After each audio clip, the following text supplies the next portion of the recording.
jantarzinho especial merece uma sobremesa especial. Nesse primeiro episódio da série O Máximo de Ser Gourmand, você vai aprender com a chefe Elisa Fernandes a preparar um delicioso profiterole de chocolate com sorvete de baunilha. Vem com a gente e confira as dicas gourmand para tudo sair perfeito. Olá, eu sou Elisa Fernandes, eu sou chefe de cozinha e talvez você já tenha me visto pela TV mostrando um pouquinho do meu trabalho. Depois de quase 3 anos trabalhando em algumas das melhores cozinhas do mundo, eu tô aqui hoje a convite de Fast Shop e Brastemp para compartilhar com vocês um pouco da minha paixão, que é cozinhar. Junto com a Brastemp Gourmand, eu vou te contar os segredos dessas receitas e mostrar como uma cozinha bonita e de alta performance pode adicionar bastante sabor e praticidade para o seu dia a dia. Na live de abertura, a gente aprendeu a fazer o ovo no purgatório. Hoje, a gente vai fazer o profiterole, que é um preparo francês feito com a massa choux, conhecida aqui no Brasil como a Carolina. Ela tem um sabor bem delicado e é perfeita para impressionar num jantar especial ou até mesmo para acompanhar aquele cafezinho da tarde. Essa receita, ela não é difícil, só que ela é cheia de segredos. Então eu vou começar mostrando para vocês o preparo, que a gente vai aquecer nossa água junto com a manteiga, sal e açúcar. E aí então, quando tudo derreter, a gente vai incorporar de uma vez só a farinha. Vamos começar? Então eu coloco aqui a minha água, o sal e o açúcar, que aqui entram só para realçar um pouco o sabor da massa, mas ela é bem neutra, e a manteiga. Eu já deixo ela cortadinha assim, em cubinhos, que facilita dela derreter. E aí a gente liga o nosso cooktop. Quando isso aqui tudo derreter, a gente vai incorporar a farinha de uma vez. E aí a gente vai mexer sem parar por coisa de uns 5 minutinhos para dar uma secada nessa massa. Na verdade, a gente está dando um pré-cozimento da farinha que vai ser muito importante para depois, quando a gente finalizar o cozimento no forno. Vocês vão acompanhar aqui o processo. Primeiro a gente tem que derreter tudo e depois eu gosto sempre de ter à mão a minha peneira, que é para colocar a farinha bem peneiradinha e não correr o risco de ter gruminhos dentro da massa. Nossa manteiga está quase toda derretida, eu vou só mudar de boca aqui para vocês terem uma visão melhor do que vai acontecer dentro da panela.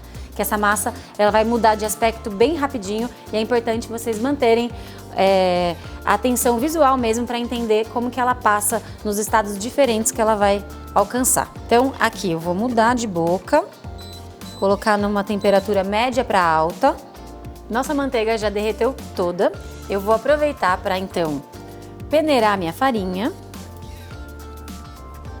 antes de entrar com ela toda de uma vez só na nossa panela.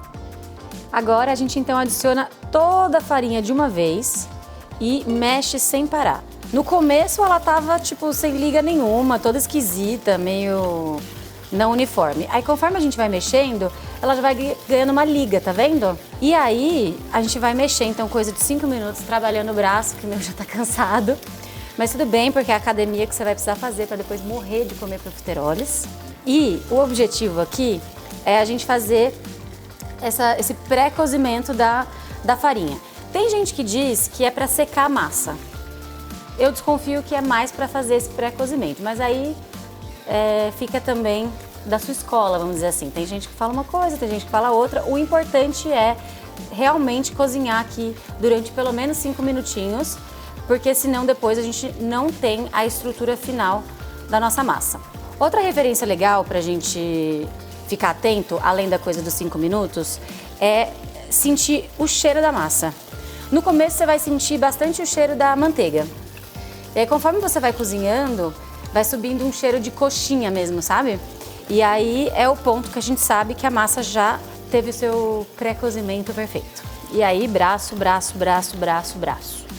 Só que se você na sua casa estiver usando uma panela de inox ou de ferro, é muito possível que se forme uma película bem fininha entre a massa e o fundo da sua panela. Isso também é um indicativo legal de que sua massa já teve o pré-cozimento perfeito. Aqui eu já fiz muito essa receita, sei que ela já chegou, então eu vou desligar meu cooktop e aí a gente vai transferir para um outro bowl, uma tigela, enfim.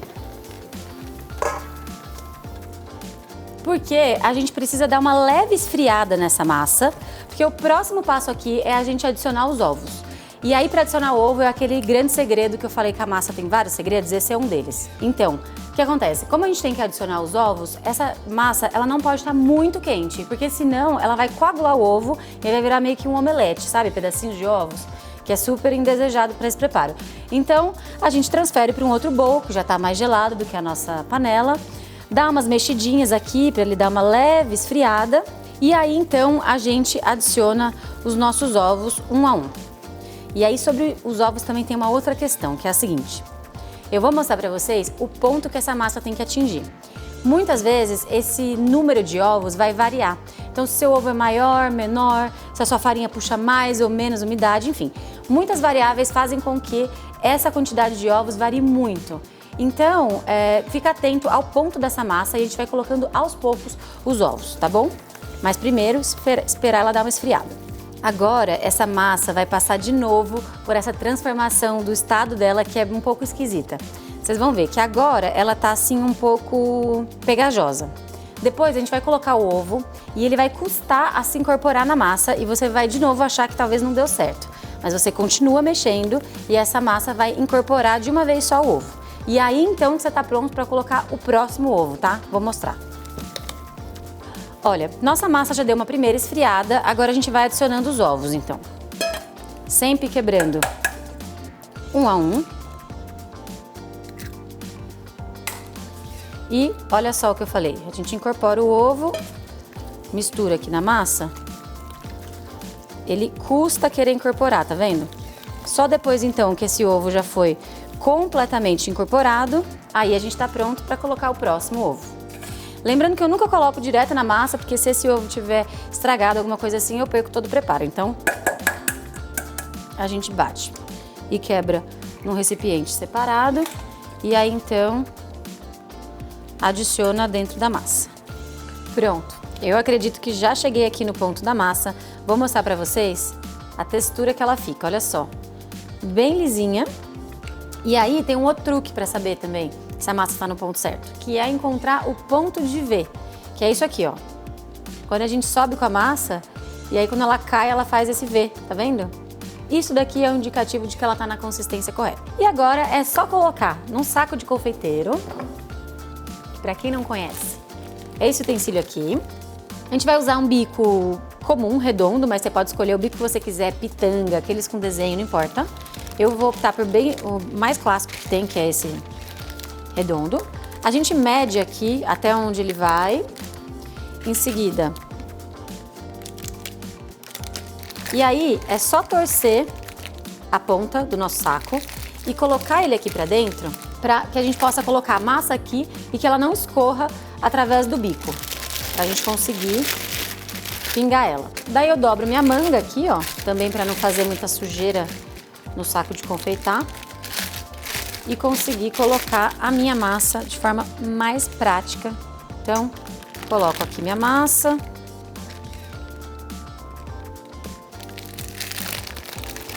Agora desviro minha massa aqui e consigo torcer para dar a pressão necessária, que é pra gente conseguir pingar essa massa.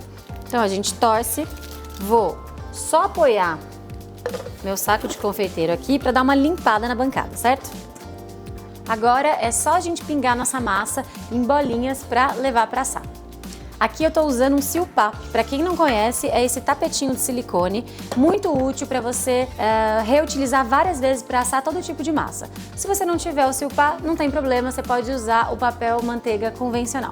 E é nessa hora que entra em cena o forno elétrico Gourmand, que tem muitas opções ótimas para o dia a dia. O controle de temperatura é super preciso, perfeito para receitas delicadas como essa daqui. Assim, você acerta na consistência e tem tudo douradinho por igual e um acabamento perfeito. Agora então a gente vai bicar a nossa massa. Eu vou mostrar para vocês como eu gosto de trabalhar com saco de confeiteiro.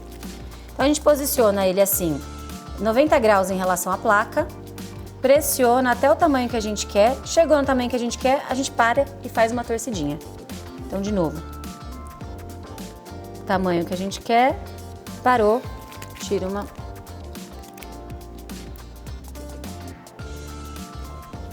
Com o forno pré-aquecido então a 180 graus, é hora de levar esses bebezinhos para assar.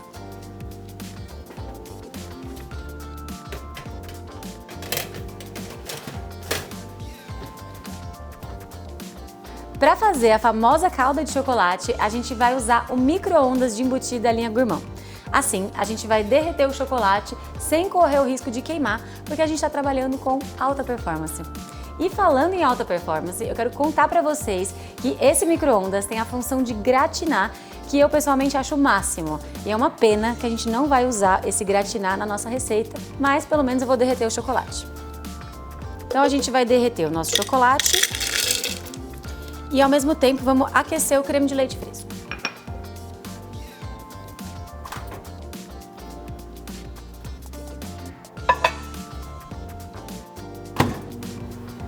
A gente vai deixar o micro-ondas de 30 em 30 segundos para a gente tirar o chocolate e mexer. E assim a gente tem certeza de não mexer com a temperagem do chocolate. A gente tira o chocolate e vai dando umas mexidinhas para ter certeza de que ele vai derreter de forma uniforme. Mais um pouquinho de micro-ondas.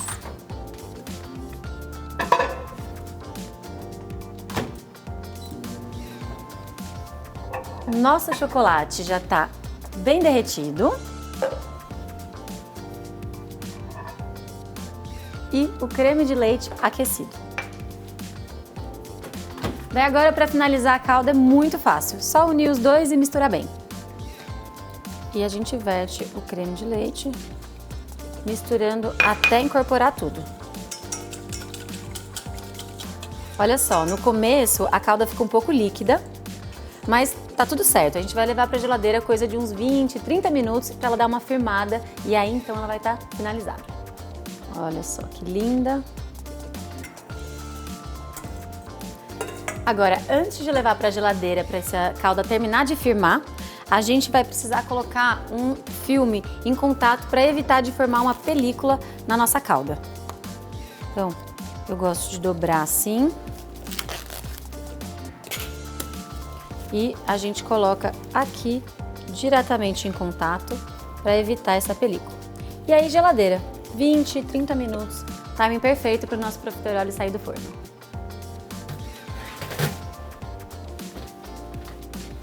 Olha só que lindas essas choux.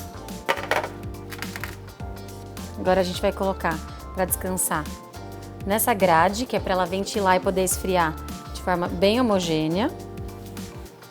Um dos segredos da cozinha, além de ter ingredientes da melhor qualidade, é ter equipamentos excelentes. E é por isso que você pode contar com a linha Brastemp Gourmand, que te dá a certeza dos melhores resultados.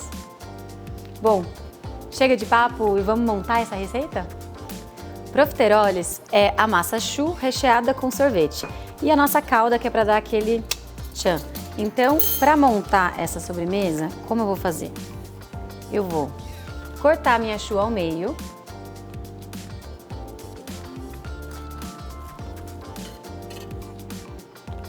Olha só, sequinha por dentro.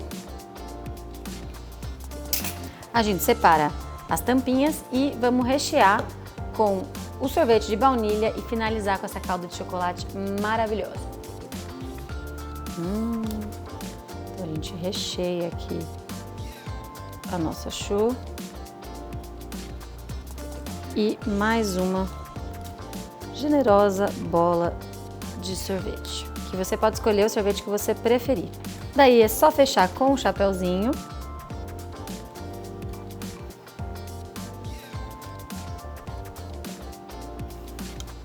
Olha só a consistência que ela já tá a nossa calda, bem mais firminha. A gente só trabalha um pouco. E agora aquele momento que é para dar muita água na boca, onde a gente despeja a calda. Olha só, sem medo de ser feliz.